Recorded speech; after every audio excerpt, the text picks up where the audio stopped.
Why did Total War 3 Kingdoms fail so spectacularly, and what might have been able to be done to make it not fail so spectacularly? That's what this video is going to be about. So the setup for this video is that recently we had sales leaks from Sega showing the sales figures of the Total War games. The one we're going to be interested for in this video is Total War Warhammer 3 and Total War 3 Kingdoms. Now, the sales figures leaks here show that despite Total War Warhammer 3 being in development for a longer period of time than 3 Kingdoms was, it sold significantly less. 3 Kingdoms has sold 50% more copies than Total War Warhammer 3.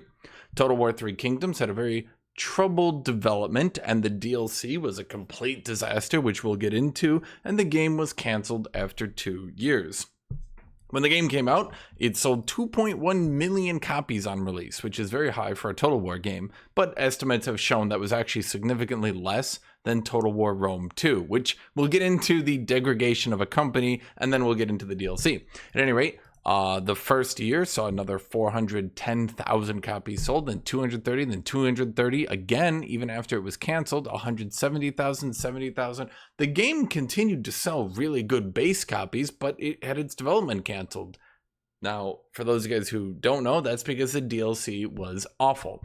Even in the Reddit thread discussing this, they talk about the fact that the DLC was awful. It didn't sell. The DLC was something that nobody ever wanted.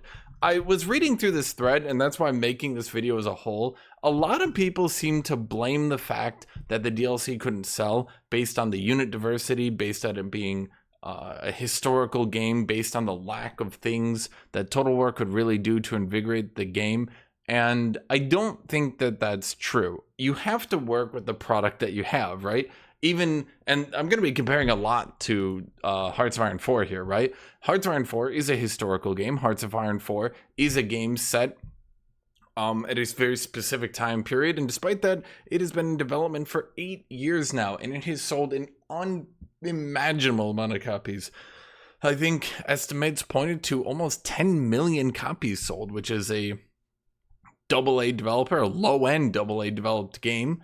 That's a lot of copies, and it's a 91% review score. So there is precedent, is what I'm trying to say here, that historical games, and I'm going to call 3 Kingdoms a semi-historical game because it's trying to stay within, let's say, historical plausibility. Obviously, we have some fantastical characters fighting around. We have, blah, blah, blah. But at the end of the day, it is trying to be a historically plausible game, right? We're not using actual magic or anything like that for the most part.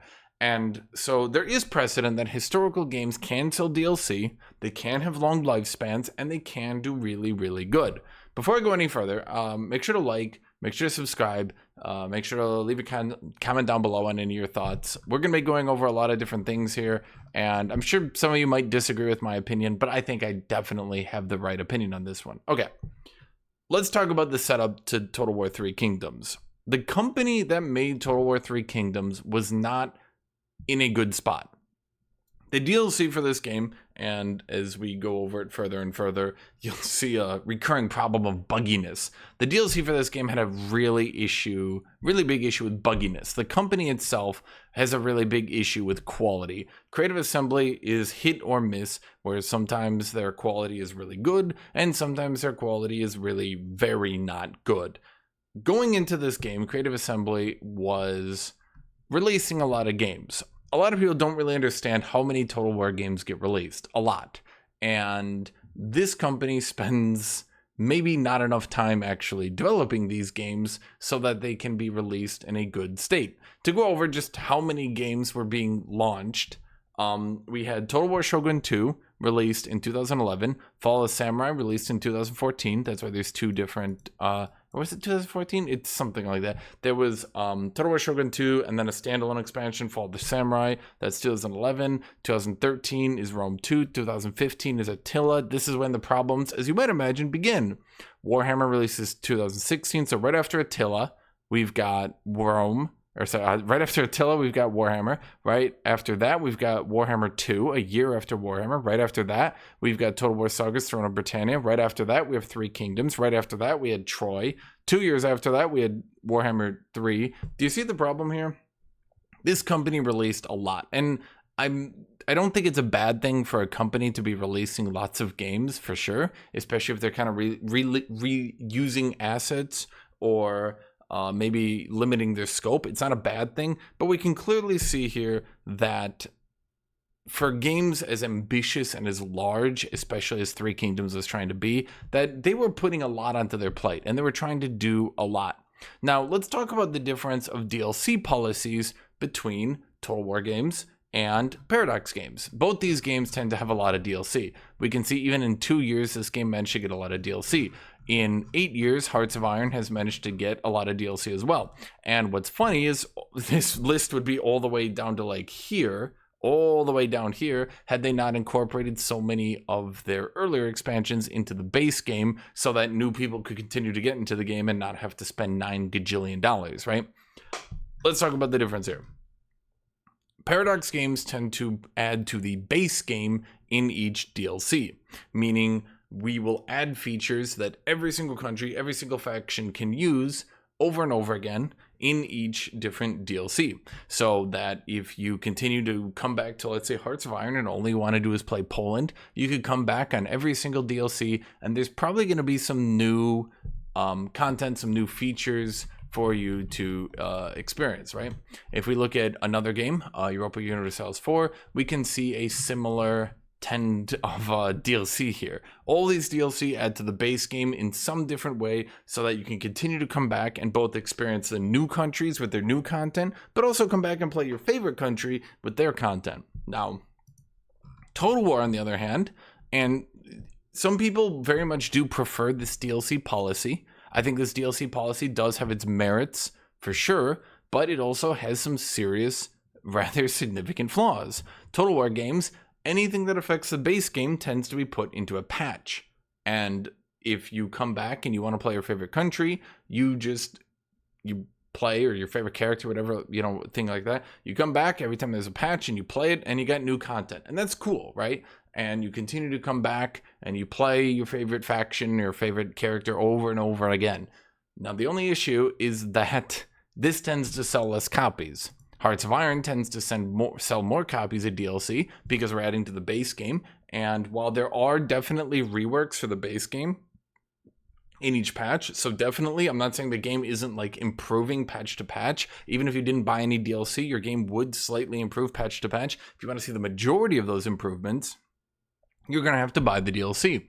Total War, on the other hand, doesn't act like that. They continue to improve the base game in their base patches, and they continue to improve, or I should say, they continue to have the characters be the selling point, to have the new factions be the selling point. If I look at Total Warhammer 3, for example here, this is the game that, despite selling less copies, did continue to get more development, and that is because all these DLCs are adding more factions into the game, and these factions are very unique, and all these different factions are bought. Lots of people are buying all this stuff, and they're playing with them, right? Like, there's a lot of DLC here, but at the end of the day, this is all adding new factions, stuff like that. Okay, so then what did Total War 3 Kingdoms decide to do with their DLC? Here we're introducing this game, which got a lot of people into it. A lot of people have bought this base game, and they now want to buy that DLC.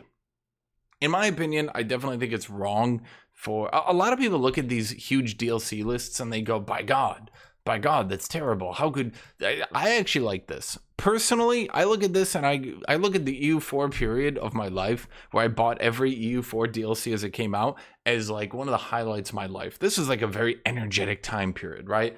There were constantly new deals. It felt like a live service model in a way, and I think people don't really understand that one. When a DLC is launching every 3 to 4 months and you're getting new content and you just shove in like 10, 20, I mean, at the time it was like $10, $15 for the little bit of DLC, right? And you keep coming in and patches are improving the game's balance or improving some concepts of the game they didn't really like, but also we're adding new content, we're adding new things to experience. Like, it's very energetic, it's very lively. It's like a live service game that has a financial incentive to continue to put out new and interesting content. Now, of course, it also has a financial incentive to power creep the game. And definitely, I think that having a financial incentive to power creep the game has some serious flaws, Warhammer 3. So definitely making sure all the new factions are broken as shit, and practically, for me, for people who are actually good at the game, the new factions are practically not even enjoyable anymore. I know this is a bit of an offshoot, but holy crap, Warhammer 3, please stop power creeping the game. Like, I can't even enjoy legendary difficulty anymore. There's so much power creep. Holy crap. Anyway, where are we going here? Anyway, I totally forgot where we were on here. At any rate, this is a very energetic and this is a very live tier. Now, Three Kingdoms didn't quite have its footing for obvious reasons. They didn't really understand what they were going to do with their DLC. They didn't really have a policy at bay. They obviously had the Total Warhammer aspect of DLC, because we had Total Warhammer, we had Total Warhammer 2, and coming into Three Kingdoms, this would have been one of the highlights of Total Warhammer 2's DLC release. So they definitely had the idea of, like, let's put out characters, let's put out character. That's about all they got. And so they thought, okay, so new characters, that's cool and all, but it's not new factions, they're not new units. How are we gonna make DLC that people want to buy? And this is where Three Kingdoms totally failed. We've said everything for the last 11 minutes to talk about this. Three Kingdoms totally and miserably failed because I didn't care about these DLC. You didn't care about these DLC. These are pretty dumb. Let's talk about the very first DLC launched for this game. Now, this was a pre-order bonus, the Yellow Turban Rebellion. You got to play as the Yellow Turban if you pre-ordered it. It's shown first because it was the first DLC in the game. This was technically the first launch DLC. We can see these overall user reviews, mostly negative. Now, I wonder why that is. There's actually a really good review that I read in here that describes exactly the problem. With all the momentum and all the excitement of this huge selling game, what was the first big DLC they launched? We got our favorite characters. We got my start date. I can play my favorite characters. What do I want in DLC? I want more units. I maybe want more faction mechanics. Maybe I want more base game mechanics. Maybe we could flesh something out. I would put money down if we fleshed out the base game a bit more. I mean, it wouldn't be free, but I'd put money down in it. You know, let's get this cool game and continue to. Okay, so obviously I'm saying this is not what they did. They didn't flesh out the base game. They didn't add anything cool. Really, what did 8 Princes do? Why is it mostly negative? Okay, let's scroll all the way down here. This review succulently puts it in a way that I don't think I could. 8 Princes is a mini campaign DLC expansion for Three Kingdoms that does not integrate with the main grand campaign in any way except for the units it adds. No factions mechanics, nor the factions themselves, are backported into the grand campaign. The alignment and research systems, while interesting, are only available in that, meaning the new, campaign map. The different win conditions with the nobles, regent, etc. are a nice change from how the Emperor works in the grand campaign, and again, it would have been cool to see it affect things there. While they're interesting to deal with, as is the Jin Empire versus the Han Empire, they are placed into a map that has the same geographical issues as the standard campaign. Only now, you need to deal with the 8 Princes being the only non-generic characters in the entire map. Now, let me put this in a way that you people who don't play Three Kingdoms could maybe understand a bit better. If you played Hearts of Iron 4, you know that you start in World War II. Imagine they put out a DLC for, I don't know, the Cold War, and all your favorite characters are gone. All your DLC doesn't integrate into it. This DLC doesn't backport. None of these new mechanics backport. And they now need to fill the entire map. Again, they need to fill the entire map up with new characters, new factions, new mechanics so you can play on it. Well, did they have the time to do that? Obviously, they did not. They were pumping this crap out. You really think they had the time to fill out an entire new campaign map with new interesting factions and mechanics? Of course they didn't. So they had a few things, and this campaign sucked. And nobody wanted to play it, and it was miserable, and it killed so much momentum for the game practically in an instant. It was actually crazy how bad this idea was. But while the map is enjoyable to play, the name of the game is Three Kingdoms, making this the first DLC hurt overall perception of the game and hurt the campaign itself. So this DLC takes place 100 years, not even like World War II into Cold War. It would be like if you, I mean, even by this standard, the Napoleonic Wars were farther away from World War II. So I guess we could say maybe they added a Napoleonic Wars DLC to Hearts of Iron. You know, that's about what this was. It was like, oh, it's neat, I guess. If this campaign had come out 2 or 3 years down the line after lots of expansion improvements to the game, it would likely have been well received. Instead, it's a DLC that adds nothing to the portion of the game that people actually want to play. Yes, this is the problem.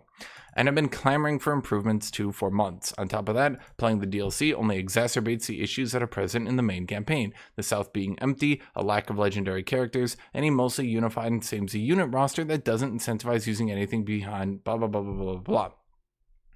Basically, what is the problem? Obviously, as you might imagine, we're adding a new start date with entirely new factions that they did not have the time nor the energy to properly fill out. Legendary characters, actual cool named characters. The vast majority of the map is filled with generic, randomly generated characters, and it just wasn't any fun. Okay. Missed the mark, okay. You might imagine we missed the mark, but we learned. We learned as a company, look, we need to add to the base campaign. We need to make sure that the base campaign is better, not add new stuff. We don't need to remove the mechanics from the base campaign. We need to add to the base campaign and add on to that. So what do you think they did then? Those of you guys who don't know. Those of you guys who do know, don't spoil it for everybody else. But after releasing a complete failure of a DLC, what do you think they did? Well, of course they made the same mistake again. You'd have to be a fool to think they did anything else. So they released Mandate of Heaven. Now, what was Mandate of Heaven? This was a new DLC that added to the Yellow Turban Rebellion, which was also a pre-order DLC. So if you didn't pre-order the game, you now needed to buy the Yellow Turban, and then you needed to buy Mandate of Heaven. Mandate of Heaven was a new start date 8 years earlier for some reason. Okay, I mean, it did add new units. It did add a new start date, but, well, we can see here, once again, we have mixed reviews with lots of people not liking it. And, of course, we're getting into the consistent problem that's going to keep hitting these DLCs. They're buggy. They're buggy because they're adding new start dates that aren't tested. There's an entirely new campaign again. So of course it's buggy because we need to test this campaign start, then we need to test the normal campaign start, then we need to test the 8 Princes campaign start. I think it's called 8 Princes. So we now get 3 different campaign starts. So we need to make sure bug-free every patch, every launch. That's unsustainable. For a company that's not giving us, it clearly is not giving as many resources as this game needs to the development team, this is just too much to ask for. So it ends up being extremely buggy, broken, doesn't really work right. And again, a lot of people are starting to ask, well, why are we adding to a new start date instead of fleshing out the start date people want? Additionally, why are we fleshing out the Yellow Turban Rebellion, who clearly, unfortunately, are not who people actually want to play? It's a good question. I wonder the same thing myself. But, okay, so we added a new start date, failed, but okay, we learned our lesson. Well, we didn't. We added another new start date, but at least we added some content to the base game, a little bit, not really, but like a little bit. Taekwon was just a character they released for free, which is amazing. Taoquan? Taochan? I don't know, dude. I'm going to mispronounce everything in every video I make, and you will love it. So, failure of a DLC, free one that people liked. Actually, I think people didn't like it. Well, I think people are just doing mixed reviews because they were a bit upset at the game. Another failure of a DLC that people didn't like, but we learned our lesson. Another free character comes out. Now we do a World Betrayed. We finally added to the base campaign. We've learned our lesson, okay. And what do we add to the base campaign? Do you think they'd make the same mistake 3 times in a row? Yes, of course they did. So, over here, on a World Betrayed, which is the other DLC, we add a new start date, which is wonderful because that's definitely what people wanted. They didn't want the base game fleshed out. They didn't want new mechanics. They didn't want any of this stuff fleshed out. No. We wanted another new start date. Brilliant. So we now got 4 start dates. The game is getting increasingly buggy. It's getting increasingly broken. It's getting increasingly unsustainable for the developers to even maintain all this because each time they patch, we now need 4 different start dates bug fixed each time. It's not doable. So of course we had Lu Bu and Sun Si. I think I pronounced both these ones correctly this time. Lu Bu is only playable in the 194 start date, which is fine if you know the history. It's like, okay, whatever. But, you know, raises the question, why couldn't they just make him a playable character in the other start date? Even if it's a bit ahistorical, why not just do it anyway? Because just screw it, just do it, right? Why not just add to the base content? Why are we adding another new start date? But okay, this one's mostly positive, I'm gonna assume, because Lubu. We got the Lubu bucks in this one. At least we're adding more named characters, we're adding more unit rosters. People like playing Lubu, he's overpowered as hell. That's about it. I mean, this guy says basically, this is a great option for those who want to play as Lubu, but otherwise pretty skippable. Doesn't add anything to the main campaign. Boy, okay. So, as a company, we have learned here. New start date, added development time, very hard to maintain. New start date, added development time, very hard to maintain. New start date, added development time, very hard to maintain. Okay, we got 4 DLC that added start dates, very hard to maintain. What do you think they did for the next one? We got another free character, which questions, why didn't we just clump these free characters into a DLC and then give them really cool fleshed out mechanics, new units, stuff like that, you know, like make them cool? Why didn't we do that? I don't know, but they're just tossing away for free, which is a questionable decision from a business perspective if you're trying to make money on your game. I'm not saying like from a user perspective, you guys are like, oh yay, free stuff, I love that free stuff, and maybe it maintains the user base so that people are coming back to try the new free stuff. But again, it also questions, if you're not making enough money on your DLC, why are you tossing away stuff for free? Maybe at least make money on the DLC and then toss units away. Maybe the free stuff was meant to incentivize people to come back into the game, which, okay, sure, I agree, that's a good idea. It's something I'm wondering here. So we had the Furious Wild. I'm not going to go too deep into this one. We're just going to obviously have a problem here. We now have 4 start dates. We've added new content, new factions to the south. Okay, this is good. This is good. I mean, you can clearly see here off the pictures here, these guys look way different, right? So what is the problem? Well, unfortunately, for a company that's been trying to push out a game every year and is trying to push out multiple start dates, and we're on 4 start dates, only 1 year after the game launched, we already have 4 different start dates. That's incredibly stupid. That's so insanely dumb, I just can't even understand it, right? But okay. We add a new faction, we add new technology, we add new cool stuff, and what's the problem here? Well, as you might imagine, as you might be able to understand, it is so buggy because they're now adding a new faction to the start that needs to be in the 1st, 2nd, 3rd, 4th start date. I think they're only playable in 2 of the start dates anyway, so it really raises into a question. If we're starting to talk integration into the base game is now unsustainable. Now, I do think canceling 3 Kingdoms at a certain point is starting to look more and more of a good idea, for sure, but as we've seen from leaks, and as we've seen from this video has never been disproven, and it came out a year ago, so everything said here is entirely correct to the best as everybody knows, right? Total War 3 Kingdoms 2 was canceled as well. So they canceled Total War 3 Kingdoms 1, and then they canceled Total War 3 Kingdoms 2. So it might have been that they canceled the first game to put out a second big game to try to like keep the game sustainable, because 5 start dates was just not sustainable. And I do agree from a business perspective that made sense, but then they canceled the second game anyway. But we can already see here the problem. It's pretty much doomed already. I mean, it's crazy, right? Like, we're 4 DLCs into the game and they've pretty much doomed themselves. That's a wild thing to end up happening, right? But it's doomed because they cannot sustain trying with a small development team to maintain 4 different start dates being bug free. They can't, and they don't have the time to QA it. They don't have the time to set it up. And it's pretty clear to you guys watching this video, what the last DLC they added was. What do you think it was? So yeah, of course they made the same mistake 5 times. Why would they not? Literally, why would they not? So in the last DLC before the game got canceled, what did they do? A new start date.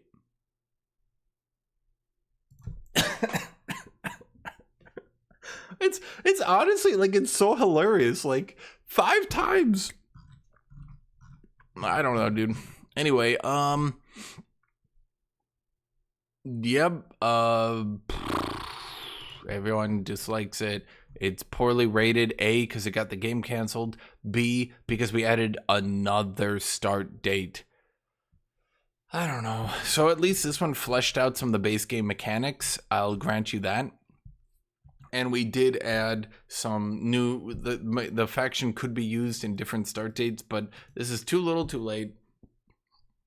Another new start date is like a catastrophic problem, and the game gets canceled. Pretty obviously, like this could have been seen coming from a mile away. So as I've just gone through all the DLCs, what was the problem? I don't know what the company was expecting, but adding, I'm going to call it technical, what do you call it? Debt? It's not debt, but let's say adding this much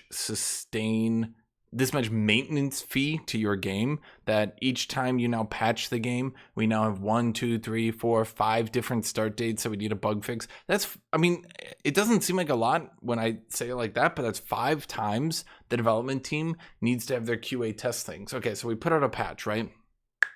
The QA, they load up. I mean, if we're playing, for example, Hearts of Iron, right? We put out a new patch. Okay, so the QA team goes up, they load up, they play Germany, Russia, USA, whatever. They run through a little bit, they make sure everything's looking fine. Good. Okay, we put out a new patch for Total War 3 Kingdoms. We need to run through all 5 different start dates, and we need to make sure that the patch didn't break any of these different start dates, any of the weird factions in these start dates. And me, the player, I'm looking at this and I'm going, bro, who cares? Like, literally, actually, who cares? I mean, at a certain point, I don't care about any of these start dates. I just wanted to play 3 Kingdoms.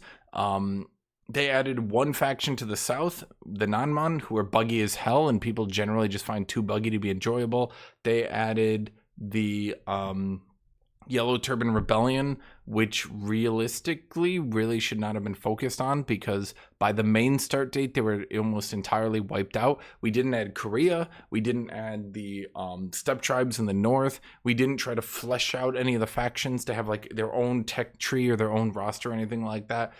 Realistically, none of these DLC were appealing at all. I mean, I just went over every paid DLC. Which of these seemed appealing to you? Probably, if you're just listening along, it's the Lu Bu one, just because it had Lu Bu. I mean, and that's what most people think. You get the Lu Bu DLC for Lu Bu, who's overpowered as hell, and then that's about it. That's the game, right? And okay, so this is why Total War 3 Kingdoms failed spectacularly.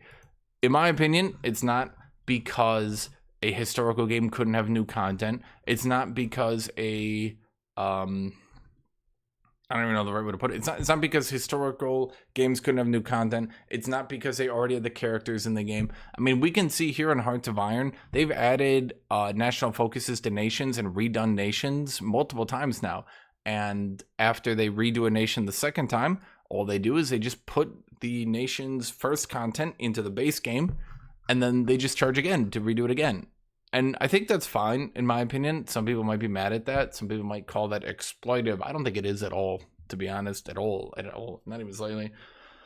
Because it works better, and it keeps people playing the game. And this game is a 91% positive review score overall. People like games that they can continue to come back to and they can continue to play.